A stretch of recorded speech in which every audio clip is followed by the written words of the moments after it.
Hi, I'm Joe, and welcome to the Hope Cymru Talk Show.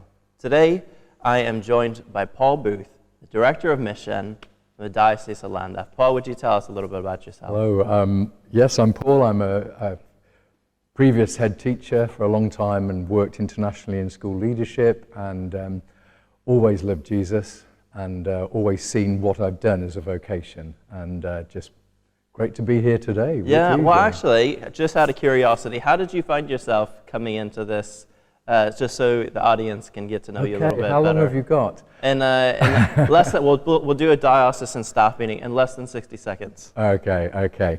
I've worked internationally. I was doing some work in Ethiopia, came back to the UK during COVID.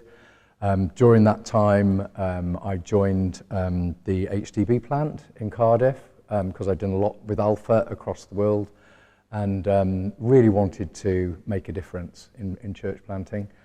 And a job came up in the diocese, and I applied for it, and the rest is history.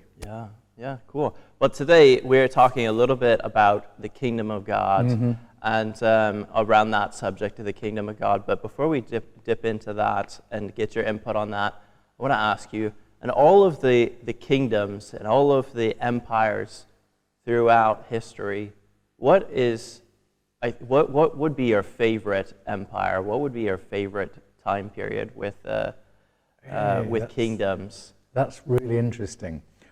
The one that intrigues me the most, and the one that actually came to a catastrophic end, being the Roman Empire. And the reason that I love the Roman Empire is the technology, what they've left behind in terms of the impact on the world that seems to stretch far further. And what I love about it is that it leaves you asking more questions. How did they do that? So I'm quite fascinated by the whole Roman Empire and the legacy that they've left in the world, really. Yeah, exactly. And what we are capable of as people, as humans, is really incredible. But it's interesting because there's always a rise and a fall with human empires. There's always a rise and a fall with kingdoms and what we establish and what we think in our own pride that we can muster up. But our kingdoms fall, and that really begs the question, well, is there a kingdom that's not going to fall? Is there a kingdom that's not going to fall apart? What do you think the kingdom of God is going to look like? Yeah, okay. I mean, brilliantly and obviously, Jesus gave us so many clues, And when we think of the kingdom of God, we're not thinking of a geographical area. We're just thinking of a realm, a rule. And, the fact that, Jesus came and he said, he declared, that's what his job was here to do, to usher in the kingdom, proclamation in Isaiah in the temple, preach the good news, feed the poor, etc., etc. Yeah, and I think one of the interesting contrasts when we think about the kingdom of God and we think about the kingdoms that people establish in their own power is that in man's kingdom, it's always someone is being oppressed or someone is being invaded or being slaughtered. But in God's kingdom, we're given authority, we're given power, and we're given significance as well.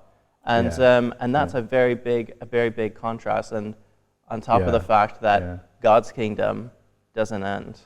No. And that's really significant, isn't it? What's absolutely beautiful is the way that it all fits together. You've got the death, you've got the resurrection, you've got the ascension, and then you've got Pentecost. Yeah. So we're commissioned to be part of, to join in. Exactly, and we can participate, and we get to participate in God's kingdom. Yeah. We're not just oppressed subjects. We're commissioned and we're empowered.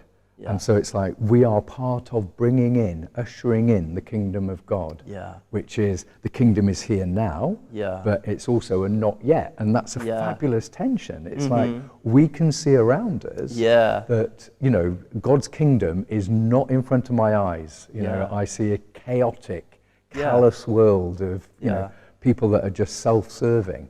And that's in contrast to it is, what the major kingdom of God is, contrast. but we are given this opportunity to have a part in God's kingdom. Exactly. You know, we're given an opportunity to rule within God's kingdom and to save, do what Jesus has done, and try and bring hope to people. Now, on the matter of hope, have you ever really thought about, or in a future sense, what you're looking forward to in God's eternal kingdom in heaven? Yeah.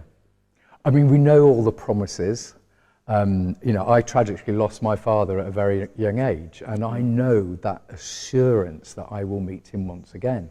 Yeah. And so, you know, God puts together all those bits that we can't see how they could ever fit together. Yeah.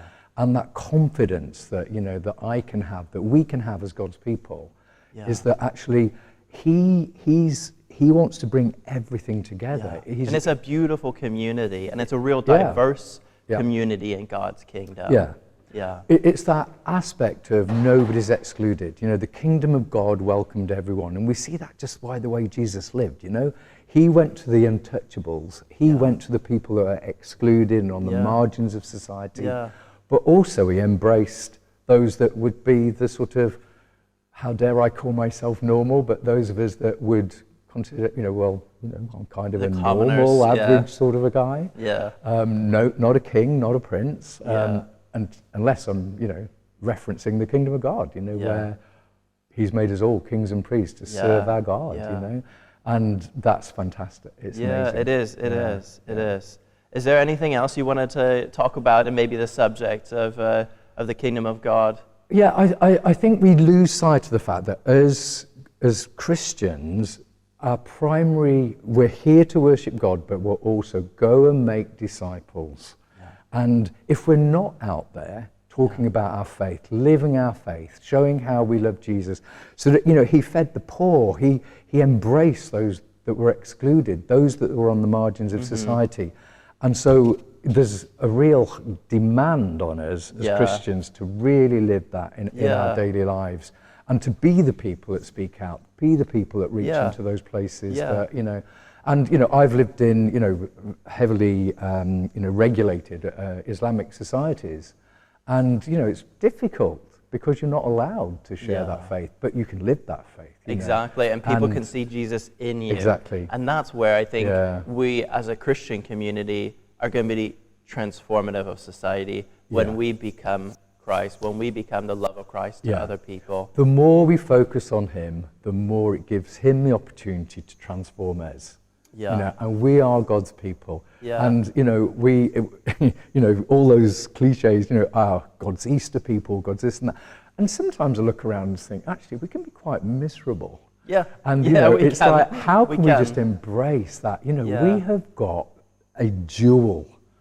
Which is just, it's not a jewel that will, you know, end at the end of our lives. It's for eternity. And it's, you know, that part of what I said earlier, the not yet, is God's kingdom will come. When Jesus returns on the last day, that's the end of that period. That is what we call the last days, you know. It started with Jesus and it will finish with Jesus. Exactly. And, you know, we have this wonderful guarantee via the Holy Spirit that we will be part of the kingdom now, but also into the future. So all of those, you know, relatives that, you know, you think, oh, you know, will I see them again? I know I will. You know, and that's amazing. And it's incredible. And but in this place of, you know, well-being, of wholeness, and that's what God's kingdom's about, you know. So often we miss out, we think, oh, the kingdom of God, it's like, you know, a set of rules, etc., etc. God loves us so much that he wants to transform us, and that includes all of those things that have become very, very niche in society. Oh, it's all about well-being. What are you eating? You've got to be fit. You've got to do this. All of that God is really interested in. He wants to build us. He wants us to be the best. He wants us to prosper in all that we do. You know, he wants to see sick people healed. He wants to see demons flee. He wants the abundance for us. He wants us to be whole. He wants us to be happy, and that's only going to be found in God's kingdom. That's only going to be found within God. It's amazing, isn't it? When we say, you know, when we pray and we say, generous God, and I sometimes stop and think, generous? is generous really the word, because it's that abundance of God that affects every single area of our lives, every single area of my life. And I can't imagine how to do life without having that privilege of just knowing Jesus, just being able to talk to him, to, you know, and that's been, you know, we've lived through some tragedies, and actually I'm still looking back, I don't understand. But what I do know is that my confidence in who he is and what he's done for me is unshakable. Yeah, it's like, that's awesome. It's amazing. That's awesome. Yeah, I love it. Yeah. Well, we hope that everybody that's watching, that you can put your confidence in Jesus the same way that we do. Thank you for watching. And Paul, thank you for joining us today at the Hope Cymru Talk Show. Yeah, thank you so much, Joe. Bye.